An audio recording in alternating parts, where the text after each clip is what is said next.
അസ്സലാമലൈക്കും, welcome back my channel. ഇന്ന് നമ്മൾ ഉണ്ടാക്കാൻ പോകുന്നത് ബീഫ് ബോട്ടി റെസിപ്പിയാണ്. നമ്മൾ 1 കിലോ ബോട്ടി നന്നായി കഴുകി വൃത്തിയാക്കിയിട്ട് നമ്മൾ ഒരു കുക്കറിൽ ഇടാം. നമ്മളത് വാങ്ങിയപ്പോൾ തന്നെ മുറിച്ചിട്ടാണ് കിട്ടിയിട്ടുണ്ടായിരുന്നത്, അതുകൊണ്ട് നമ്മൾ ക്ലീൻ ചെയ്യാൻ മാത്രമേ ഉണ്ടായിട്ടുള്ളൂ. ഇന്ന് നമ്മളതിലേക്ക് 2 ടീസ്പൂൺ മഞ്ഞൾപ്പൊടിയാണ് ആഡ് ചെയ്യുന്നത്. 2 ടീസ്പൂൺ മഞ്ഞൾപ്പൊടി ആഡ് ചെയ്തതിന് ശേഷം നമ്മൾ ഒരു 2 ടീസ്പൂണോളം കുരുമുളക് പൊടിയും 2 ടീസ്പൂണോളം മല്ലിപ്പൊടിയും ആവശ്യത്തിന് ഉപ്പും ചേർത്തിട്ട് അതിലേക്ക് നമ്മൾ വെളുത്തുള്ളി, ഇഞ്ചി, ചെറിയുള്ളി കൂട്ടിയിട്ട് അത് നല്ലവണ്ണം മിക്സ് ചെയ്യാം. നല്ലവണ്ണം മിക്സ് ചെയ്യണം കേട്ടോ.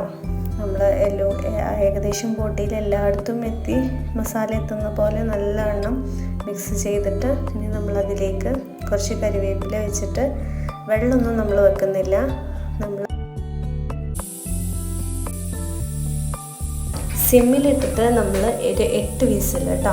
8 വിസിലായതിന് ശേഷം നമ്മൾ അത് ഏകദേശം വന്നിട്ടുണ്ടാവും. വരട്ടാൻ വേണ്ടിയിട്ടുള്ള ആദ്യം ഒരു പാൻ എടുത്തിട്ട് അതിലേക്ക് അത്യാവശ്യത്തിനുള്ള വെളിച്ചെണ്ണ ഒഴിച്ചതിന് ശേഷം നമ്മളതിലേക്ക് വലിയുള്ളി, ഒരു 2 വലിയുള്ളി, ചെറിയ 2 വലിയുള്ളി കേട്ടോ, അത് 2 അരിഞ്ഞതും, ഒരു വലിയ തക്കാളി,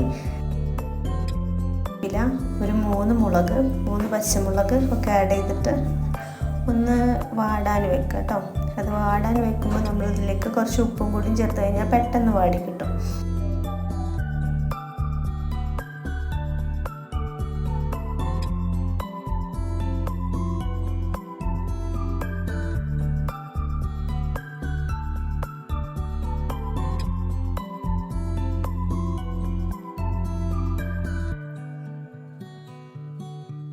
അത് അടച്ച് വെച്ച് വേവിക്കുക. അതിനുശേഷം ഇനി നമ്മുടെ കുക്കർ വിസിലൊക്കെ വന്ന് ആവിയൊക്കെ പോയിട്ടുണ്ട്, ഏകദേശം വെന്തിട്ടുണ്ട്.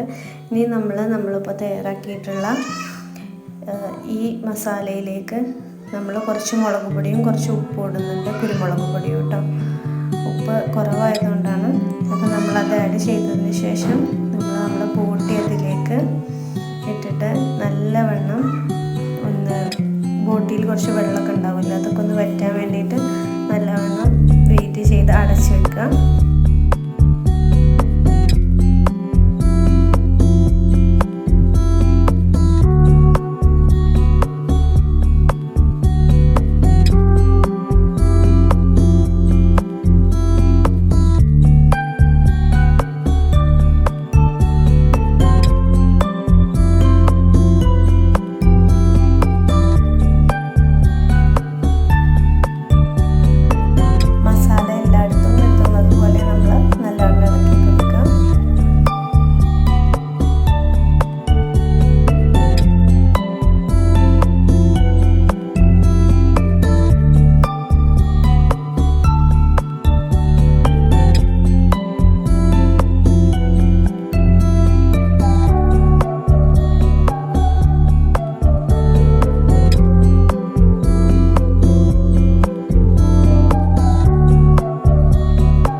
അപ്പോൾ നമ്മുടെ ബോട്ടി ഏകദേശം ആയിട്ടുണ്ട്.